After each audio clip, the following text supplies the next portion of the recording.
The great thing about historic homes is that they can be modified to make sense for today. Just because it was built 100 years ago doesn't mean it doesn't represent you now. Why should we as young professionals be interested in it? Because it's our patrimony. It's what has come down to us from the generations before us.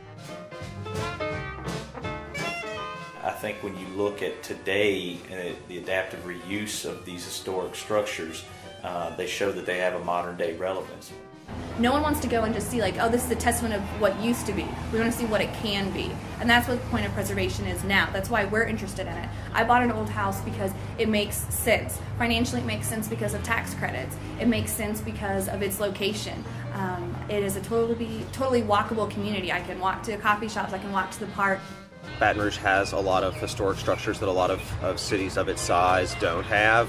And so in terms of developing a sense of identity, I think that valuing our historic structures and treating them well will be part of how Baton Rouge develops.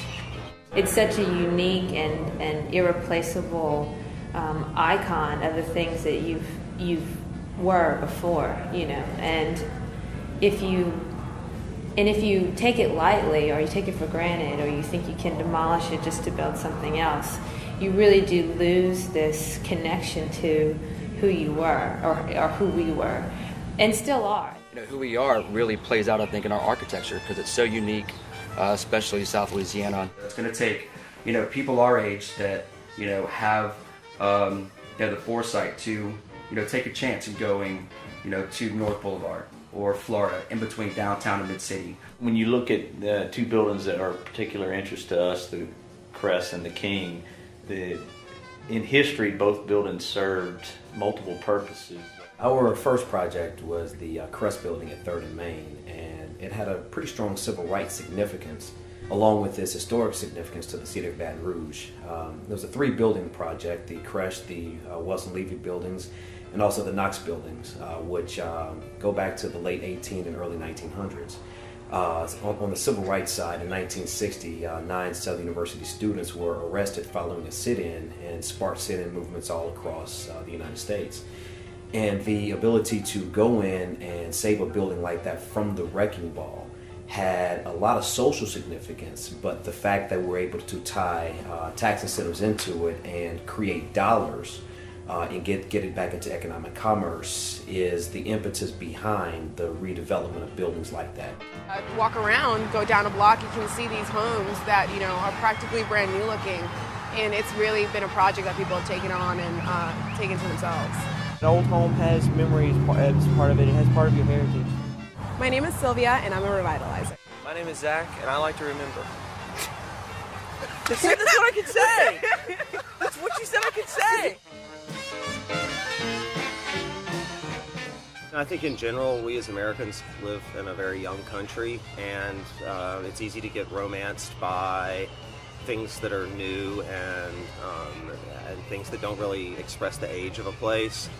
So I think that in terms of being able to be well grounded in our sense of place, it's important to recognize historic structures. And I think there's a series of intangibles really that are aesthetic and historical, and that, as I said earlier, as they ground you. Restoring a home is less expensive than building something new. You've got better materials to work with and better design. Historic preservation is just another way of knowing our place in the world a little bit better. It all tells a story. And again, it's like, why would you silence the story?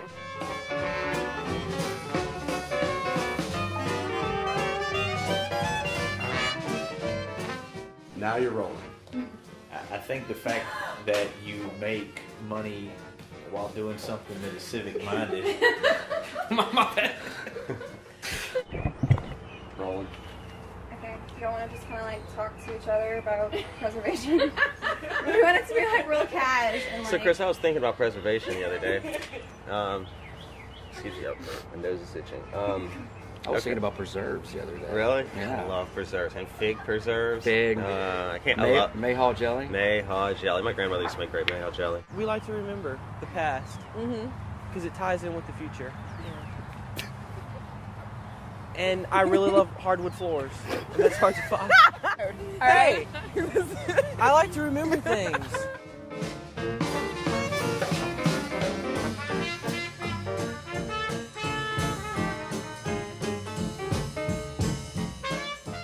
Favorite, actually.